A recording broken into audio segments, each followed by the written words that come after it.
Oke, coba ya, coba share screen. Semoga koneksinya oke.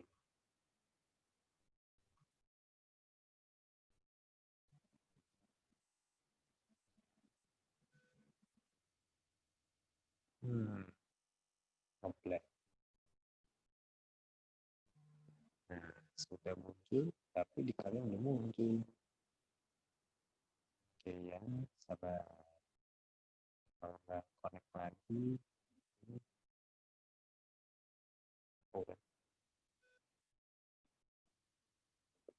kita masuk di yang namanya economic growth atau pertumbuhan ekonomi. Kalau yang IPS sudah belajar tuh kemarin pas bab 1 itu kan tentang pertumbuhan ekonomi. Nah, di sini dibahas juga sebenarnya. Jadi salah satu sasaran atau objektif dari government ekonomi. Itu belum terkir. Oke lah ya. Mana ini? Oke. Kita coba aja ke kota sendiri. Ganti ke Indosiar.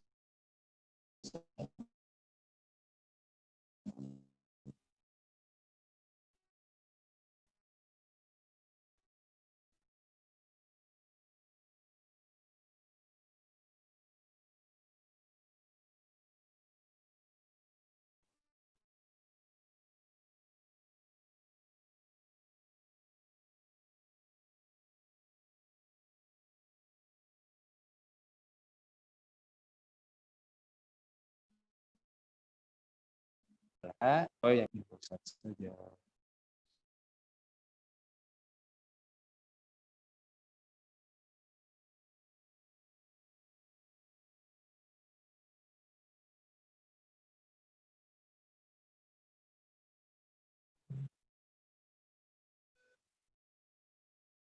Oke. Nah, kan lancar pakai Indosat. Oke, di situ judulnya economic growth ya atau pertumbuhan ekonomi. Oke, masih sama bisa loading tapi.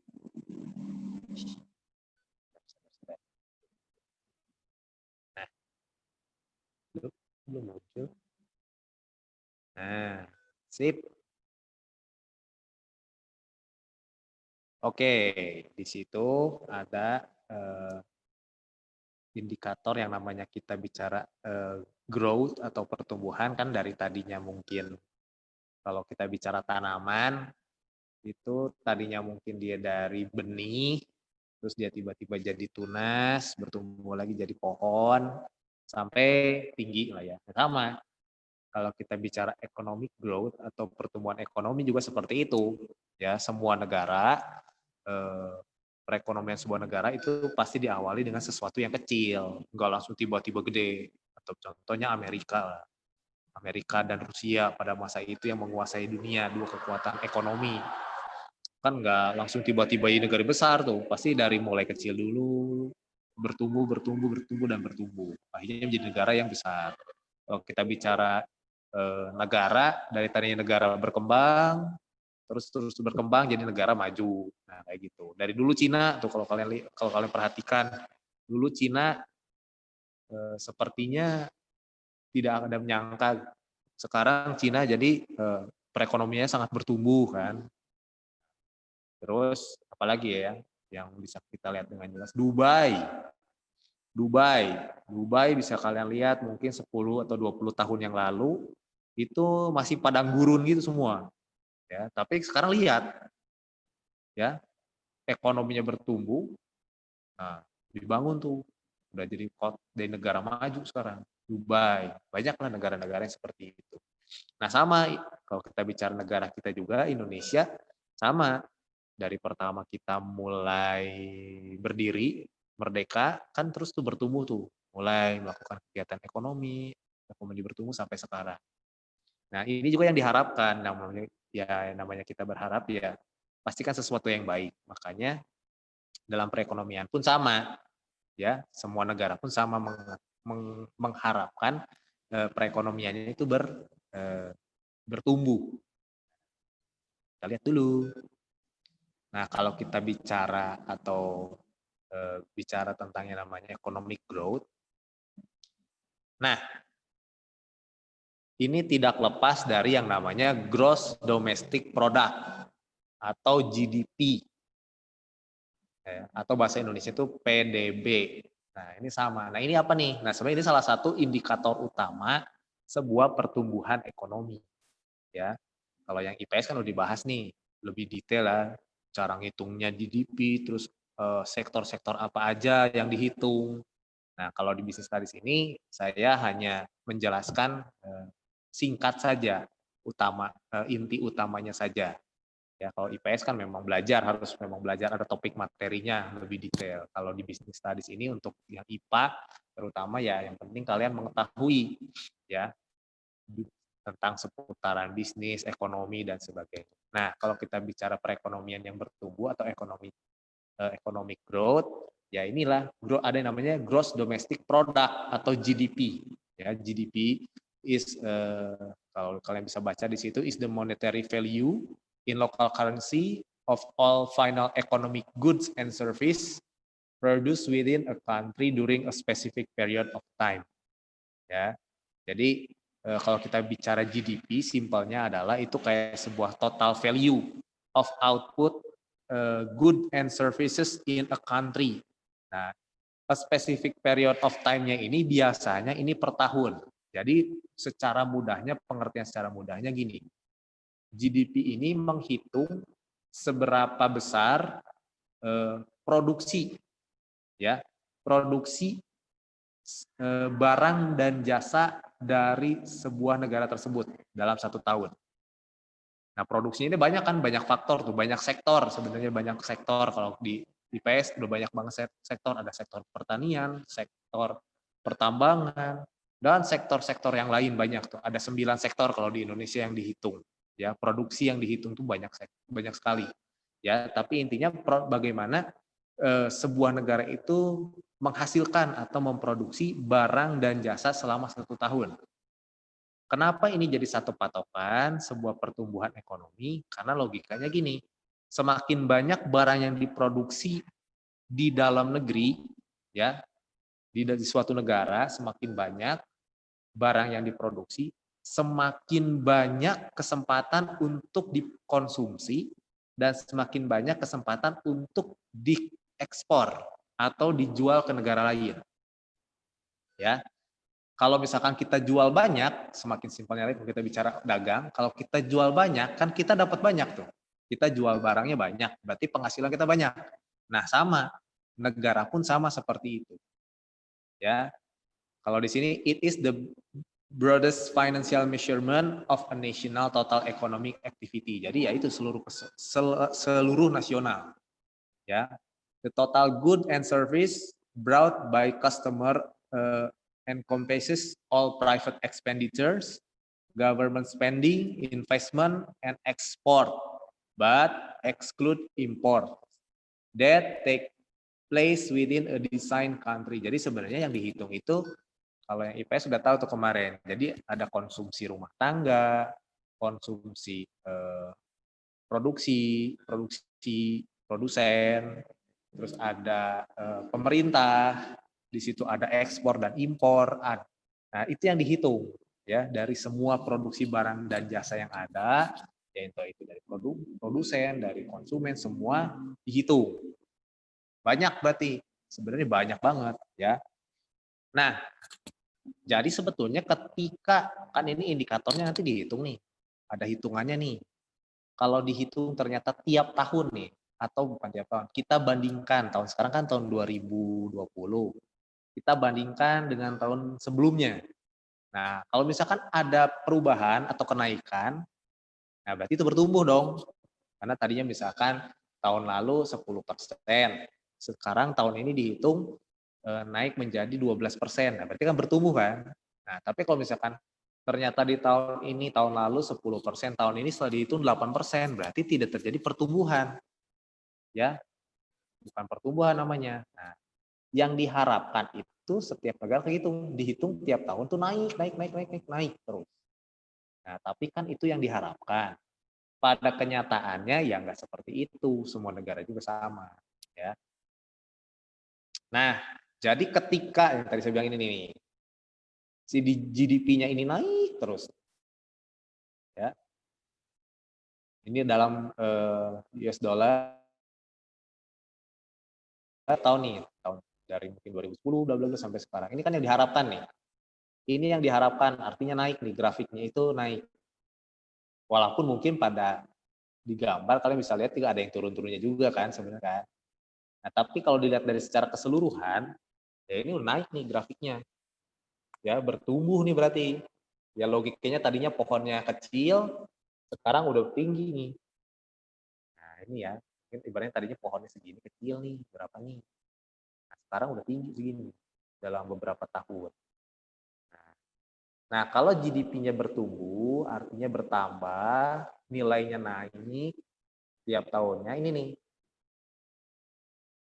istilahnya tadi GDP-nya naik artinya pendapatan nasionalnya bertambah banyak. Nah, itu bisa digunakan nih for better hospital, artinya untuk melayani fasilitas kesehatan di negaranya. Nih, ya. Kalau di Indonesia kan udah jelas tuh ada BPJS misalkan. Itu kan dibiayai dari mana? Ya dari sini, dari GDP ini.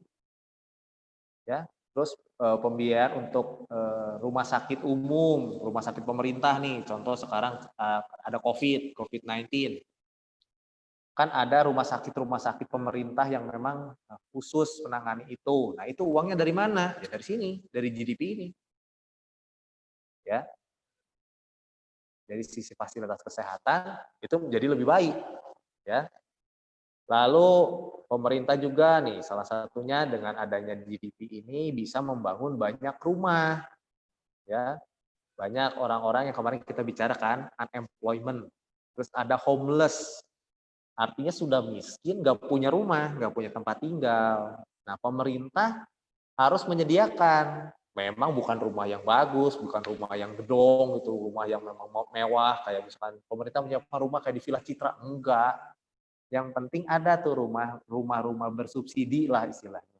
Jadi kalaupun memang harus bisa beli, nanti dicicil, bisa cicilannya sampai 25 tahun dengan biaya yang murah seperti itu karena disubsidi oleh pemerintah. Nah, ini nih. Ini pembiayaannya dari mana? Ya dari sini juga dari GDP. Ya. Jadi untuk mengurangi ada homeless tadi, ya. Terus kalau misalkan GDP-nya bertumbuh tiap tahun nih naik terus nih pendapatan negaranya, pendapatan nasional bertambah terus tiap tahun, ini sebetulnya menarik investor, nggak cuma investor tapi mungkin turis-turis asing juga dari luar negeri buat datang, ya. Semakin nambah lagi tuh pendapatan kita. Ya, intinya dari GDP, economic growth will make a country richer and will allow living standard to rise. Jadi dengan GDP yang terus bertambah atau ekonomi yang terus bertambah, sebenarnya membuat negara itu menjadi negara yang kaya. Secara tidak langsung standar hidupnya pun akan bertambah, ya. Tingkat kemiskinannya akan berkurang, tingkat penganggurannya akan berkurang. Nah, seperti ini. Ini yang diharapkan, ya, sangat-sangat diharapkan. Tapi kan pada kenyataannya tidak seperti itu, ya. Oke, kita lanjutkan lagi. Jadi ini ya, artinya public facility juga memang dibiayai dari GDP ini, ya. Semuanya, nggak cuma hospital, more homes, ini bukan semua, ya. Untuk infrastruktur pun gitu, membangun jembatan, bangun jalan tol. Nah, itu semua dari sini nih duitnya, ya. Oke. Semakin tinggi GDP, semakin tinggi juga atau semakin bertambah juga standar kehidupannya, ya. Masyarakatnya pun jadi makmur, aman, sejahtera. Nah, ini yang diharapkan. Oke. Nah, ini contohnya. Saya kasih di sini example the world economy gross domestic product GDP 2019, karena yang 2020 kan belum nih, belum selesai, belum dihitung jadi. Nah ini ada based on world region, Afrika, Australia, rest of the world, Latin America and Caribbean, Middle East, Europe, Asia, North America. Nah ini nih. Dalam US dollar. Contoh nih, lihat nih di Cina nih. China itu 2019 GDP-nya, gross domestic product-nya senilai nih 14,34 triliun US dollar. Nah, bayangin aja tuh duitnya segimana tuh. Ya, 14,34 triliun US dollar. Atau tuh kalau dirupiahin jadi berapa tuh, ya. Nih, ini 2019 sebelum corona hadir, sebelum corona datang ini. Ya, di Cina nih. Ini semua negara nih, United Kingdom, Jerman, ya semuanya dihitung dalam US dollar. Nah, berapa sih? Berarti banyak banget nih United States nih. 21,43 triliun US dollar. Berarti barang dan jasa yang diproduksi di negara Amerika ini banyak banget nih. Ya. Kayak di Cina juga banyak banget nih, ya. Karena nih nominalnya gede banget nih tuh. Ya, yang diproduksinya banyak. Ya. Nah, ini contohnya. Ini tiap tahun tiap negara akan mengannounce, ya. Jadi ketahuan seperti apa. Ini kalau misalkan di apa nih, Asia ada Singapura, nanti dia di persentase. Artinya persentase ini kenaikannya berapa persen dibanding dengan tahun lalu. Ya, kalau misalkan ini 16%, Cina nih 16,34%, berarti kenaikan dari tahun lalu itu sebesar 16,34%. Nah, ada yang 0, dan sebagainya. Nah, ini berarti kalau misalkan masih lebih dari 0,01 atau ya itulah artinya lebih dari 0 itu masih dikatakan masih bertumbuh. Jadi masih sesuai dengan harapan. Artinya masih oke lah, masih bertumbuh walaupun pertumbuhannya tidak sebesar mungkin kayak ini di United States gitu kan bisa nyampe 24% per tahun, atau China 16%, Jepang sampai 5%, hampir 6%, nah kayak gitu ya. Nah, tapi mungkin ternyata pada kenyataannya ini contoh 2019 nih. Lihat semua negara di sini nggak ada yang minus, persentasenya nggak ada nih. Semuanya positif nih hasilnya. Persentasenya, ya paling kecil ini kan 0, 0. Tapi dilihat berikutnya. Nah, ini masih di tahun yang sama, 2019 ya. Kita lihat juga di sini contohnya nih. Produk domestik bruto tuh kalau bahasa Indonesianya, indikator fundamental untuk mengukur pertumbuhan ekonomi suatu negara. India GDP-nya 7,3%, berada di urutan teratas. Indonesia berada di posisi ketiga di bawah Cina. Tuh, malah ini tuh. Ya. Pertumbuhannya tuh, malah ini sebelum 2019 nih, sebelum corona nih. Semuanya bertumbuh nih, semua negara nih. India, Cina, Indonesia tuh 3 besar tuh, malah masuk 3 besar tuh. Ya, Pakistan, Amerika, bla semua nih. Nah, tapi kan ini yang diharapkan udah semangat di positif nih. Ternyata muncullah yang namanya COVID-19. Nah, kita lihat pertumbuhan GDP tiap negaranya. Nah, ini yang terjadi sampai di bulan Juni kemarin. June 2020, April sampai Juni 2020. Ini yang terjadi nih. Kalau tadi kalian lihat kan hasilnya di atas 0 semua kan, di atas 0, nih. Setelah corona datang, langsung dihitung. Ini biasanya kalau GDP ini bisa dihitung per 3 bulan, jadi per 3 bulan, nanti 3 bulan berikutnya, 3 bulan berikutnya, 3 bulan berikutnya. Jadi satu tahun itu 4 kali. Januari, Februari, Maret, April, Mei, Juni, Juli, Agustus, September, Oktober, November, Desember. 4 kali. Ya, jadi. Nah, nih sampai Juni 2020 nih. Ini yang terjadi. Tidak sesuai harapan kan? Tadi sebelumnya positif semua hasilnya. Ini India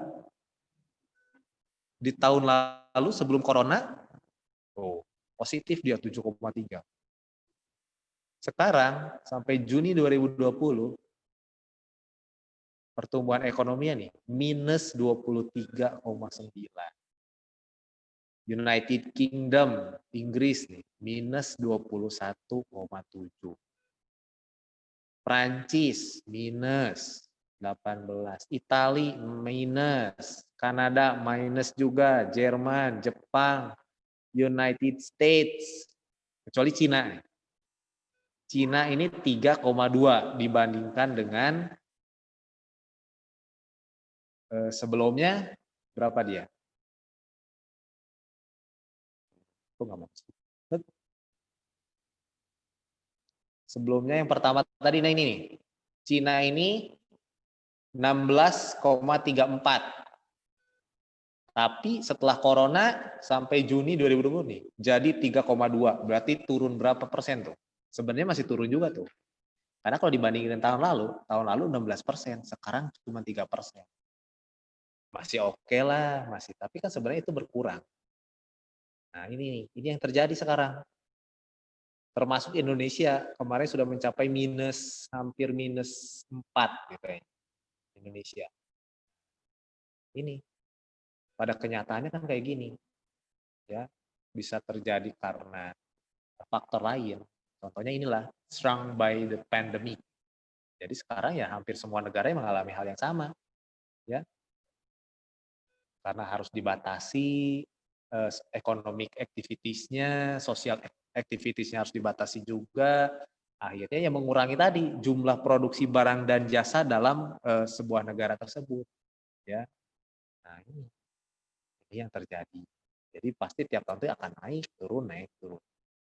Ya, nah kalau ini simpelnya lah ya, kalau saya kasih example contoh nih India, dia turunnya minus 23,9%.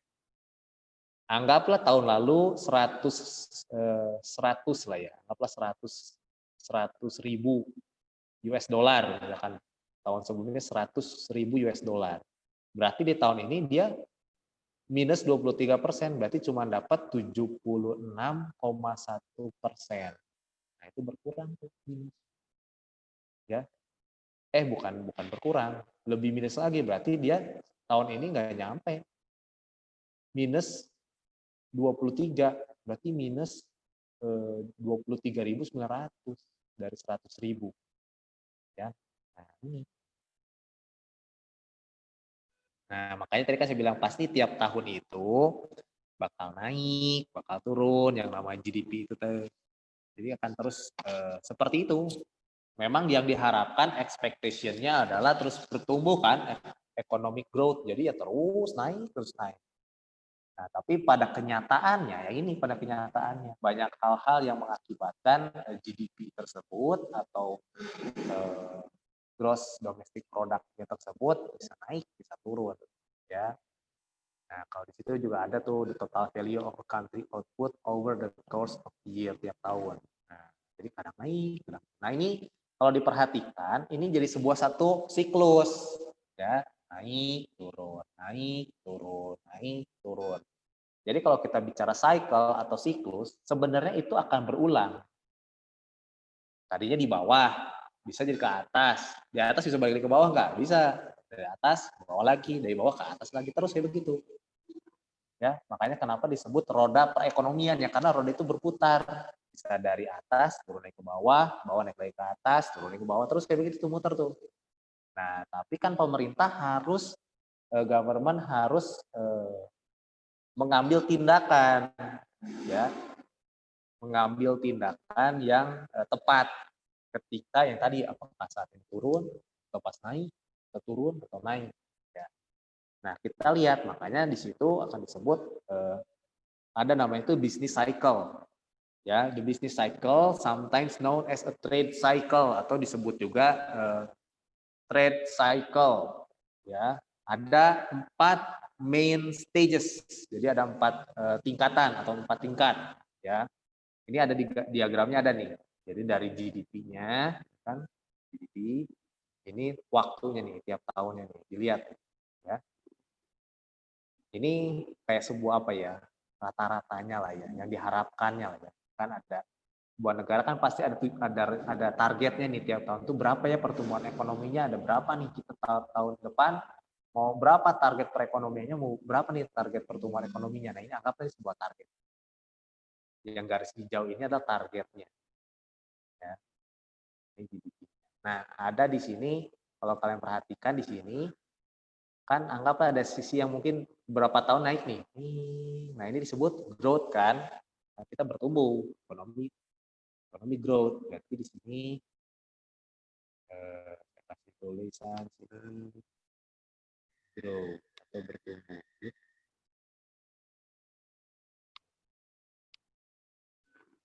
Nah, ini diharapkan nih, seneng nih kalau udah bertumbuh ini.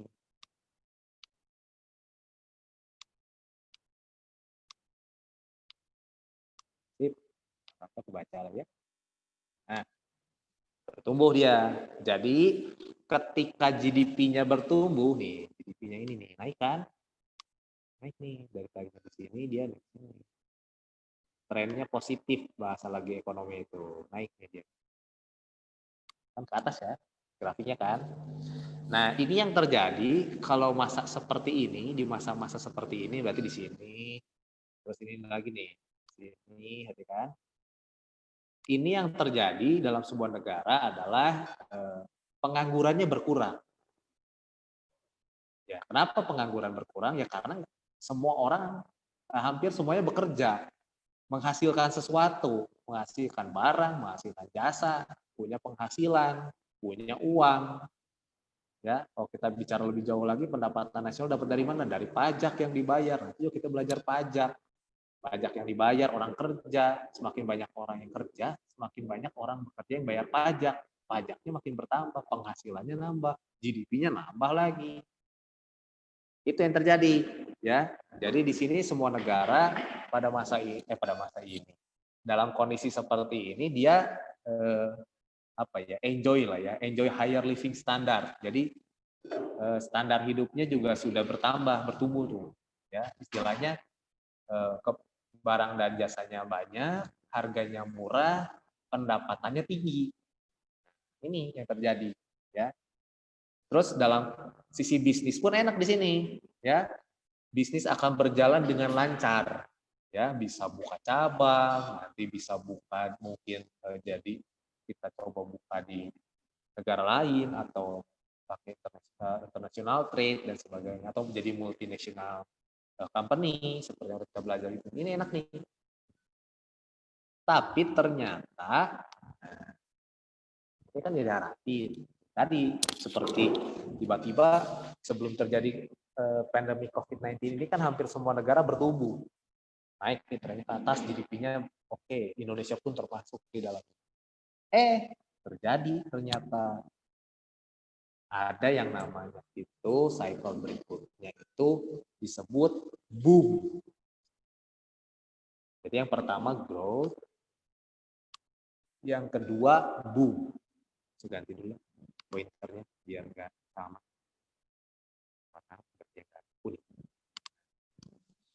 Ada cycle berikutnya boom. Nah, situasi ini terjadi tadi ketika ekonomi growth ini, ketika perekonomian bertumbuh tadi, pengangguran sedikit, orang-orang bekerja, berusaha, penghasilannya banyak, barangnya banyak, terus standar hidupnya naik. Nah, orang akan kalau punya penghasilan banyak, logikanya gini ya, kalau logika sederhananya, kalau orang punya uang banyak, berarti dia mampu beli apa aja kan?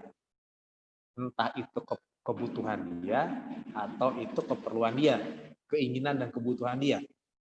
Nah, karena orang berpikir seperti itu, manusia berpikir seperti itu, masyarakat berpikir seperti itu, akhirnya dengan uang yang banyak, dia akan beli sebanyak yang dia mau. Toh udah ditabungin, udah diinvestasi, udah semua segala macam, uangnya masih ada, diapain lagi ya? Oh, nih beli ini aja lah, harus yang beli inilah. Kalau bukan tadinya nggak mampu beli, sekarang jadi mampu beli. Nah, jadi ini yang terjadi. Masuk fase ini, orang too much spending. Artinya terlalu banyak membeli barang. Di sini nih terjadi.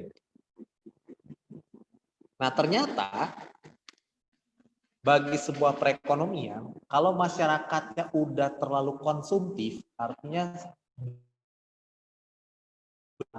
ya udah sangat banyak beli barang, itu yang terjadi di sini adalah ada yang namanya Kemarin kita belajar ada yang namanya inflasi.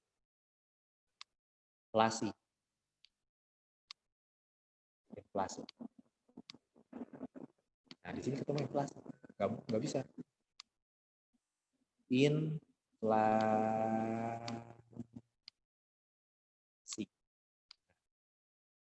Karena orang-orang beli barang banyak. Nah, kalau kita belajar lagi, kalau yang ekonomi tahu ada hukum permintaan, hukum penawaran. Sebagai pedagang, orang banyak beli, harga dinaikin, itu nggak masalah. Apalagi duitnya banyak. Nah, ini yang mengakibatkan harganya semua naik nih. Ini yang terjadi inflasi di sini. Inflasinya naik. Nah, itu yang terjadi, ya. Jadi harganya mulai naik. Harga-harga barang mulai naik bersamaan. Itu udah hati-hati tuh inflasi tuh, ya. Karena mengurangi nanti nilai mata uangnya ternyata, ya. Price start to rise quickly and there will be shortage of skilled workers. Ini juga yang terjadi saat terjadi di masa atau di fase boom ini. Banyak orang-orang itu sudah mulai nyaman atau artinya dia hidup dalam comfort zone. Yang tadinya udah nggak mau lagi belajar, udah nggak lagi kreatif buat produksi barang, artinya udah nggak ada lagi yang bikin udah cukup lah, intinya udah di comfort zone nih, semua orang-orang itu mulai comfort zone, ya. Usaha-usaha juga udah mulai nggak kreatif, gini dagang gini aja orang laku kok gitu, orang tetap beli. Padahal di situ kalau kita belajar lagi kan selera konsumen berubah lagi, mode berubah lagi, musim berubah lagi. Nah, itu harus diperhatikan. Nah, itu sudah terjadi di situ, ya. Nah, di sini juga akhirnya karena tadi barang-barang harga naik, produksi terus banyak, bertambah, harga barang bertambah, akhirnya mengakibatkan kalau dalam bisnisnya pun, bisnis cost-nya juga di sini bertambah. Ya, di sini harga biaya produksinya bertambah juga, repot lagi. Kalau udah biaya produksi bertambah, harga pasti mahal. Harga mahal, kamu lagi inflasi, ya. Terus artinya kalau misalkan kalau bicara dari sisi bisnis side, kalau udah high cost production itu sudah sepertinya sudah susah diprediksi. Ya, keuntungannya tuh susah diprediksi ke depannya untung atau rugi, ya.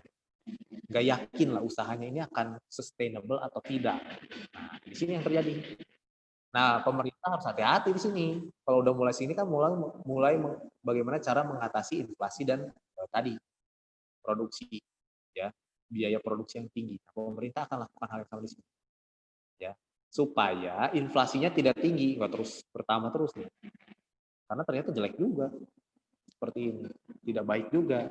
Nah, tapi ya, atau bisa juga terjadi dengan hal-hal lain. Contoh, tadinya baik-baik saja, semuanya oke, inflasi terkendali, walaupun memang nggak terlalu tinggi, akhirnya pemerintah buat kebijakan di sini inflasinya ya masih bisa terkendali lah dengan range yang ada kemarin kan yang saya jelasin kan, masih di bawah, masih 0 sampai 4% masih oke lah gitu. Nah, tapi mungkin terjadi kayak sekarang ada pandemi COVID yang mengakibatkan akhirnya GDP-nya turun. Nah, makanya sekarang istilah sekarang karena GDP hari ini ada yang disebut dengan resesi ekonomi atau recession atau downturn. Artinya GDP-nya tadi berkurang dari tahun sebelumnya, turun. Bahkan malah sampai lebih dari target ini nih. Berarti kalau udah lebih dari sini, berarti udah minus. Kan ini istilahnya itu apa ya? Ya borderline-nya lah ya, inilah ya. Untuk apa istilah itu safety net-nya lah ya, kalau kita bicara keuangan malah ya. Nah, ini udah tidak sesuai harapan nih. Ternyata terus ke sini turun dia. Makanya disebut recession atau resesi. Nah, sekarang nih hampir semua negara mengalami yang namanya resesi ekonomi. Kalau kalian baca berita atau dengar berita, nah berikutnya masuk ada fase yang disebut fase resesi, di mana GDP-nya turun, ya, sangat turun, bahkan di angka minus. Ya. Ini yang terjadi kalau misalkan recession, kondisinya kebalikan dari boom ini. Ya sekarang recession, contoh, dengan akibat COVID-19 ini banyak pengangguran, berarti orang udah banyak yang bekerja. Kalau orang nggak kerja, nggak punya penghasilan. Sedangkan untuk biaya hidup, itu kan perlu uang. Beli makan, beli minum, beli pakaian, dan sebagainya. Nah akhirnya karena uangnya sedikit, atau uangnya tidak ada, atau berkurang, akhirnya daya belinya pun berkurang. Nah ini yang terjadi nih. Recession sekarang tuh seperti itu. Uang nggak ada, ya. Nah, mau beli barang juga nggak bisa banyak sekarang. Orang uangnya juga pas-pasan. Nah ini yang terjadi recession, ya. Di sini juga sama, secara bisnis keuntungannya pun akan berkurang, ya. Omset perusahaan pun akan berkurang. Ya kalau misalkan orang tua kalian yang punya usaha pasti ngalamin lah selama beberapa bulan ini, apalagi awal-awal dari corona ini, pasti mungkin ada yang usahanya langsung tutup, ada yang omsetnya bisa tadinya 10, tadinya bisa dapat 100 juta misalkan, keuntungannya sekarang mungkin cuma dapat 10 juta atau 5 juta. Itu pasti kerasa lah, kalian bisa tanya orang tua kalian yang memang usaha selama. Nah sekarang agak rada mending nih, ya dengan beberapa kebijakan pemerintah, perekonomian udah mulai bertumbuh lagi, ya. Nah ini yang terjadi. Selain itu ya tadi, pengangguran bertambah lagi nih di masa ini, ya. Nanti efek dari pengangguran ya sama, kejahatan meningkat, nanti keamanan meningkat, orang lebih mudah dipengaruhi. Contoh kemarin tuh demo di Indonesia, ya. Ada yang banyak berita yang cuma dibayar 100.000, nggak tahu tuh demo itu, undang-undang itu apa, demo ikut-ikut aja yang penting dapat 100.000 aja. Nah itu karena itu kebutuhan, nggak punya pekerjaan, kebutuhannya harus dipenuhi, segala macam cara dia lakukan, termasuk seperti itu. Nah ini kondisi recession. Pemerintah juga harus berpikir lagi di sini, gimana nih, nggak mungkin terus-menerus nih minus terus nih, harus kembali ke target nih, minimal nyampe target. Nah lama-kelamaan ya tadi, kalau kita bisa lihat lah di negara kita sendiri, yaitu pemerintah melakukan yang namanya bantuan sosial, membuka lapangan pekerjaan baru, dan semuanya. Nah itu yang diharapkan mengakibatkan si pertumbuhan atau membuat si GDP-nya naik lagi, ya. Nah, di sini ada fase berikutnya nih, fase keempat. Ada yang namanya slump. Artinya ini di titik ini, di masa ini, artinya di sini ya, tadinya sudah mengalami resesi ekonomi, ini udah agak lama nih. Nah, tapi sudah mulai ada istilahnya ada kondisi apa ya? Kalau di sininya banget nih, di titik paling bawah ini kondisinya paling buruk lah artinya. Ya udah sangat-sangat paling buruk. Nah kalau di Indonesia ini sekarang dan negara-negara lain masih mengalami resesi, jadi belum terburuk, kondisi sekarang tuh belum terjadi yang terburuk, ya. Makanya jadi harapkan jangan sampai terjadi di masa slump ini nih, di titik paling rendah ini, kondisinya udah paling buruk, ya.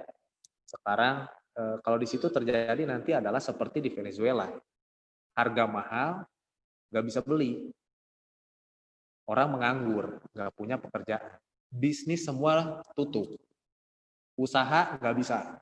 Nah ini terjadi nih. Kalau dibiarkan terus, ini yang terjadi nih di level ini. Tapi kalau ternyata pemerintahnya melakukan artinya ya kebijakan, usaha segala macam ini itu dilakukan. Nah jadi ada peluang lagi sini untuk recovery. Nah sekarang juga sama nih, yang dilakukan pemerintah Indonesia tidak menunggu sampai di sini, dan semua negara lain pun melakukan hal yang sama. Dia tidak menunggu sampai ke sini dulu. Kalau udah nyampe sini tuh udah terlambat istilahnya. Kondisinya sudah sangat-sangat berat di sini. Tapi diharapkan sini nih, sekarang masuk di yang namanya recovery atau pemulihan. Makanya banyak kegiatan-kegiatan yang sekarang sudah mulai dikasih kelonggaran. Usaha-usaha yang tadinya tutup sudah mulai buka kembali. kayak gini. Nah, inilah cycle-nya yang terjadi ya. Ekspektasinya kan selalu naik tuh, tapi kan pada kenyataannya kayak begini. Nah, inilah yang dilakukan pemerintah. Ya, sebetulnya ya berat juga. Ini yang dilakukan oleh pemerintah. Dan kondisinya seperti ini, kondisi-kondisi ya, atau yang disebut dengan business cycle atau trade cycle. Jadi kondisinya ya berhubungan dengan itu kan, pokoknya kalau kita bicara economic growth ya bisa kelihatan sekarang kondisinya sekarang banget kan bisa dilihat. Sekarang kita sedang menuju, semua negara menuju ke recovery ekonomi, economic recovery di sini. Supaya tidak negatif, minimal walaupun turun tapi tetap masih di atas garis ini nih, garis hijau ini, sesuai dengan targetnya. Kalau jangan sampai di sini terus nih, repot. Ya. Oke, itu tentang economic growth. Ada yang tanya dulu sampai sini? Sebelum kita lanjutkan sedikit lagi ke balance of payment. Nah, ini yang objektif yang terakhir. Jadi sasaran yang diharapkan oleh pemerintah selain low inflation, low unemployment, economic growth, sama yang terakhir ini balance of payment. Kalau kita bicara balance of payment, nah ini cuma berhubungan dengan ini. Selain kata recession tadi ya, resesi, nah itu berhubungan juga sama balance of payment. Terus kalau kita bicara tentang balance of payment, ini hubungannya sama ekspor dan impor. Ya. Kalau kita bicara ekspor dan impor, pembayarannya kan pakai dolar atau pakai mata uang asing. Nah ini balik lagi ke yang namanya exchange rate yang pernah terakhir saya jelasin, pertukaran mata uang. Ya. Nah ini kalau kita bicara balance of payment, artinya ya keseimbangan pembayaran apa ya? Balance of payment, pembayaran, keseimbangan pembayaran. Nah, jadi ada istilahnya recession, ada ekspor. Tahu lah ekspor itu adalah good and service sold from one country to other countries. Ya, jadi dari ya kita misalkan Indonesia kita produksi barang kita kirim ke Jepang, misalkan, nah itu disebut ekspor. Ya kalau impor kebalikannya, misalkan kita mendapatkan spare part otomotif dari Jepang, nah, berarti kita mengimpor barang dari Jepang. Nah itu bedanya ekspor and impor. Nah balik lagi ada pembayarannya itu ya exchange rates menggunakan mata uang dolar dan mata uang asing yang nanti akan dikonversion misalkan dari rupiah ke dolar, dari dolar ke rupiah, ini udah pernah dijelasin kan terakhir tentang exchange rate. Oke, kenapa sih harus balance? Nah ini kan pertanyaannya kenapa harus balance? Balance of payment. Ya pembayarannya itu harus seimbang. Nih, antara ekspor dan impor. Kenapa sih harus seimbang? Ya, nanti kalau kalian di semester 2 itu ketemu dengan accounting atau akuntansi. Itu finance reportnya harus balance, harus seimbang. Antara aset, utang, dan modal itu dihitung harus seimbang. Nah sama, karena ini bicara tentang keuangan, pembayaran, neraca pembayaran, neraca pembayaran, yang namanya neraca ekspor dan impor sebenarnya yang diharapkan harus seimbang. Artinya ekspor sama dengan impor, itu yang diharapkan. Tapi pada kenyataannya kan nggak seperti itu. Ya kenyataannya beda. Ada yang impornya ternyata impornya lebih besar dibanding ekspor. Ada juga yang ekspornya lebih besar dari impor. Ini yang diharapkan minimal itu seimbang kan, yang diharapkan. Tapi pada kenyataannya kan belum tentu. Nah, ada yang disebut balance of payment deficit, ada yang disebut balance of payment surplus. Kalau defisit, nah Secara simpelnya defisit itu artinya ekspor lebih kecil dari impor. Itu defisit.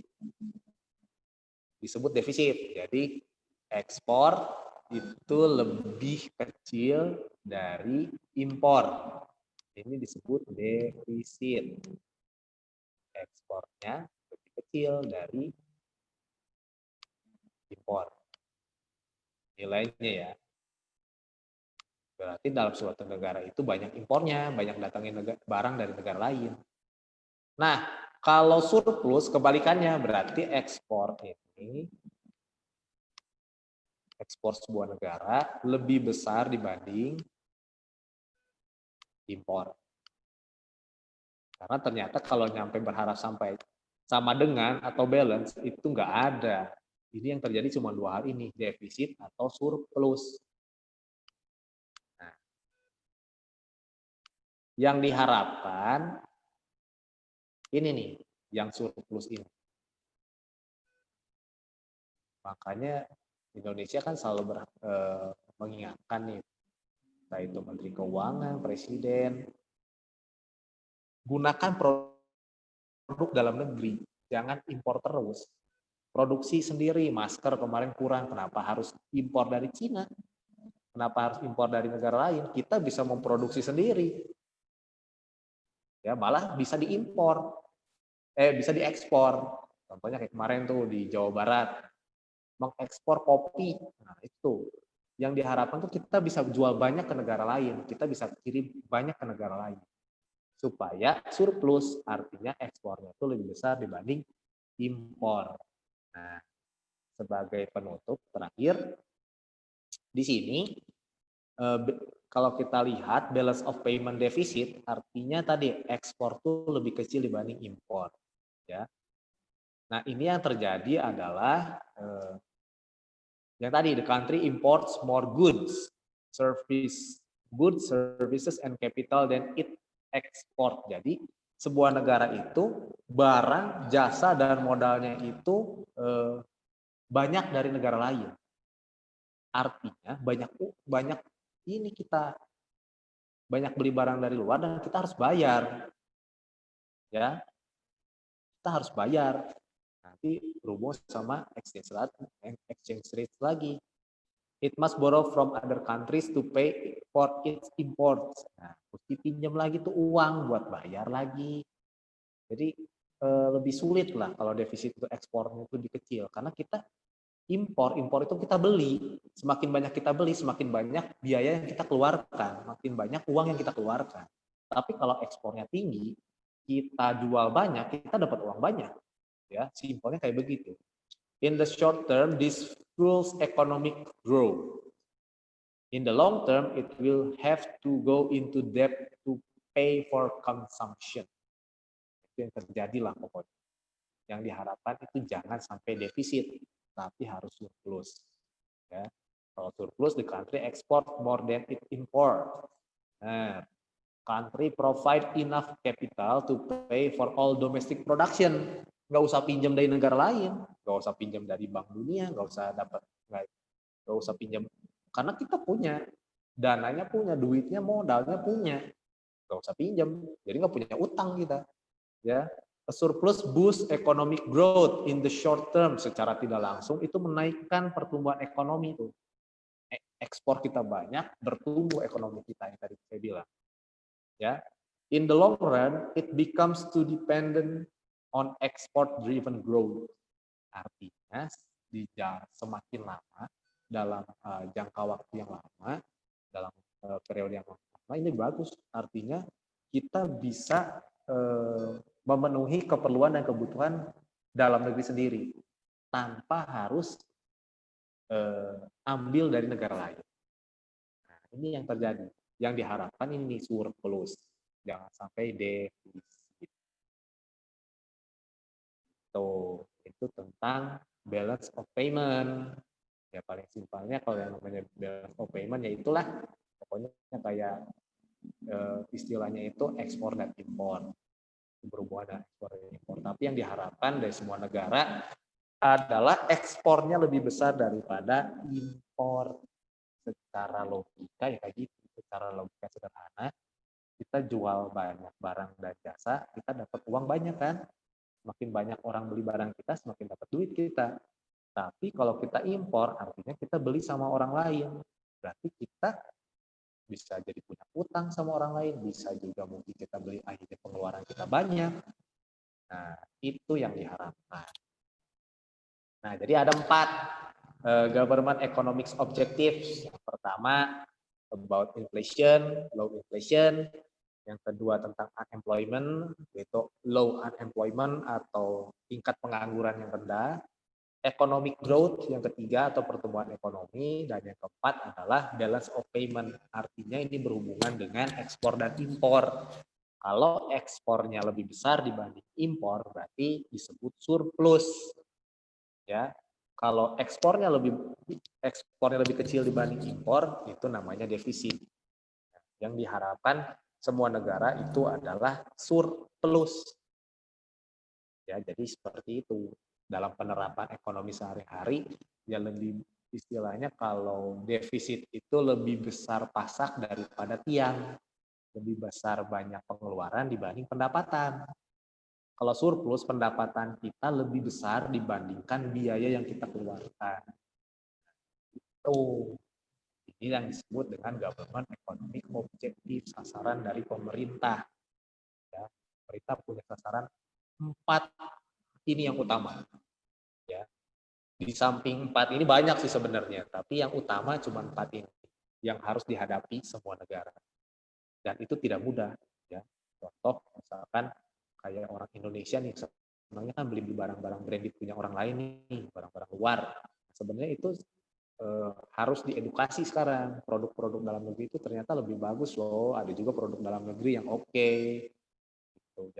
Jangan cuma berpikir, pengen beli barangnya di luar negeri lah segala macam. Nggak usah seperti itu. Jadi itu sebenarnya kalau kita bicara gaya hidup, kita dengan mengkonsumsi produksi dalam negeri itu sudah membantu membuat negara ini ekonominya bertumbuh.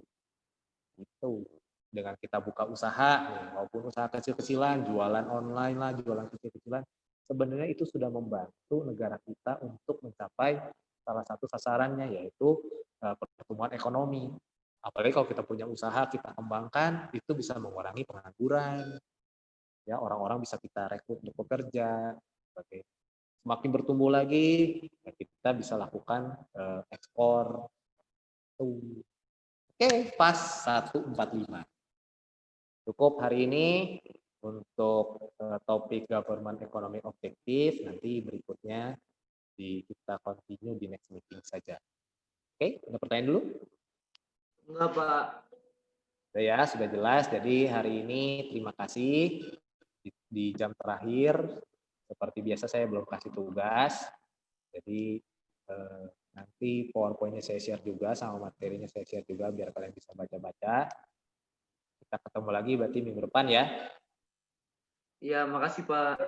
Terima kasih. Selamat siang semuanya. Good afternoon. See you. Bye. Thank you, Pak. Thank you, Pak. Oke. End meeting.